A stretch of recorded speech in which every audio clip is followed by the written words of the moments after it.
Just wanted to make a disclaimer at the point of editing this. Please, please, please listen to the video the entire way through. I promise that you will have questions that are answered in it. Please don't just watch the first 2 minutes and then think you've got the gist of it and go to the comments, because the answer is probably in the video. I feel like I do a good job of covering absolutely everything, but if you have watched the video in its entirety and you do have any other questions, then I'm more than happy to answer them down below. But I hope you enjoyed the video regardless, and on to the video. Right, guys, so it's a very, very good day indeed. The Ultimate OEM tyre patch has dropped. So I want to make this video just to give you all a little bit more information, because I know there's a lot of opinions and just people getting things a little bit wrong so far, and just miscommunication. And I just wanted to make this video to give people an understanding of what the update is, how it works, what you need to do, and just anything you might need to know regarding the tyres. So first and foremost, I will put the link to these updated tyres in the description so you can go and download them yourselves. First of all, I'm going to show you how to put them in your game. So when you download the folder or file, you'll get something that looks like this. Now, there are two steps to this. First of all is you need to open this install first folder and then simply copy and paste these bikes and these tyres into your MX Bikes mods folder. So that you copy it, paste it in here. It'll just overwrite the files it needs to. You haven't got to delete anything and kind of reinstall things. It's all just drag and drop. It'll do it itself. I've done it already, so I'm not going to touch it. Once you've done this, you then either can leave it at that, and you'll just have the stock wheel aesthetic, but with these new updated tyres to choose from in-game. Or if you want to run Dunlops or Maxxis, then you can do so. Just simply open one of these, and again, copy and paste it into that folder, and it'll do that for you. So if I move over into the game, you can see right here, I chose the Maxxis tyres. So I've just got those to look at. I think they look the best out of the two. And on a default setup, as so, you will see nothing is different. So you've still got your mid-softs here. These are default Piboso traction. And you can see that the front and rear PSI, exactly how it used to be. Not really much variety in terms of how much you can go up and down. However, what you can do, which I want to emphasize, do it over here on the left-hand side, not over here on the right, because if you do it on the right, it won't save.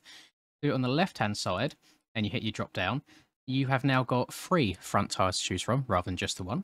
The mid-soft is your Piboso stock tyre, so if you like the Piboso traction as it is, don't change it and it'll be exactly the same.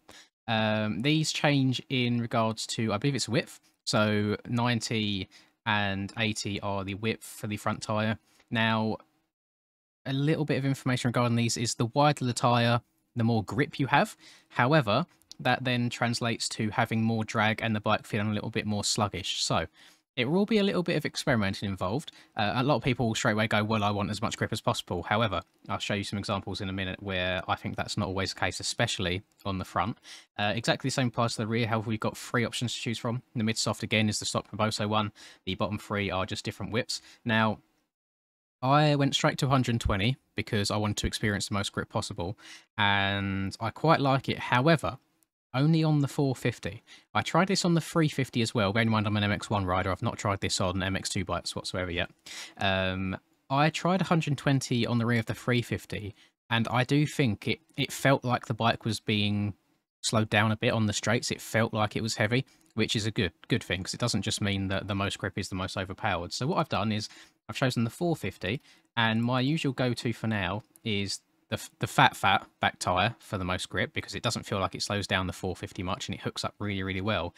And I've actually left the front stock. Now, the reason for that is if I go to, yes, let me just save that quickly. If I go to the track, and I will show you an example, where is a good rut? I think this turn 2 is a pretty good example. So if I am going around this outside rut here, and I lean over a little bit too far, let's say my front wheel hits this right-hand side here, just at the beginning of it. So where my mouse is, let's say my front wheel's about here.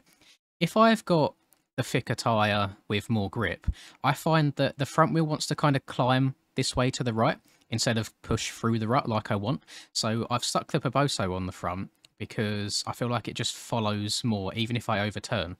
I feel like when you have more grip on the front, it makes the front end a little bit more twitchy. The rear doesn't bother me so much, but that's why I feel like it is a lot to do with like kind of personal choice, and there is a lot of almost testing that people need to do just to find what works well for them.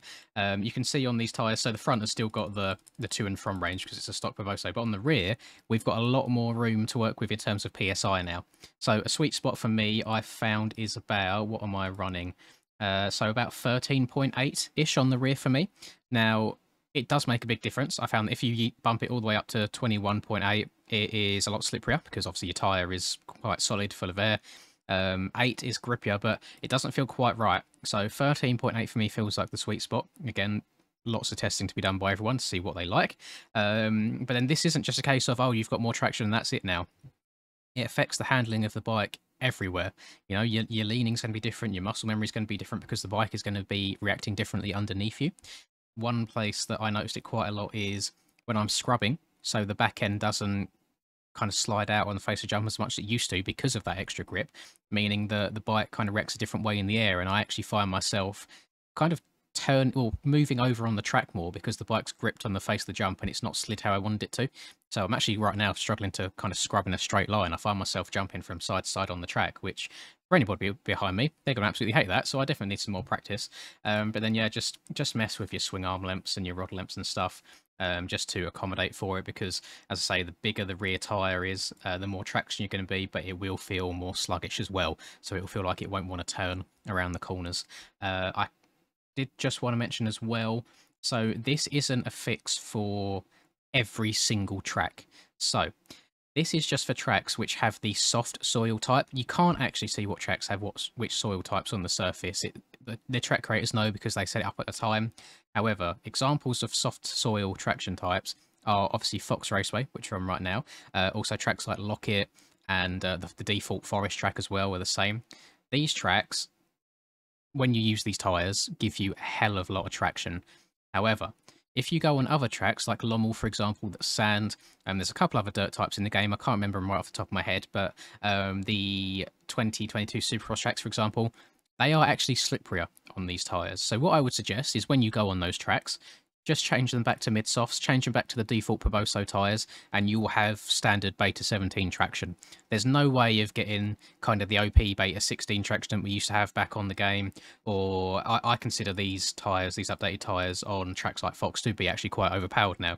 There's no way of getting that to translate over to other tracks. I'm sure that will come in the future. I say the Jesse and I believe Insane and Zonta has helped out a hell of a lot. They've been working on this for months now at this point. It's not just something that's come out overnight. It was purely a case of there's not much happening on the developing side of things.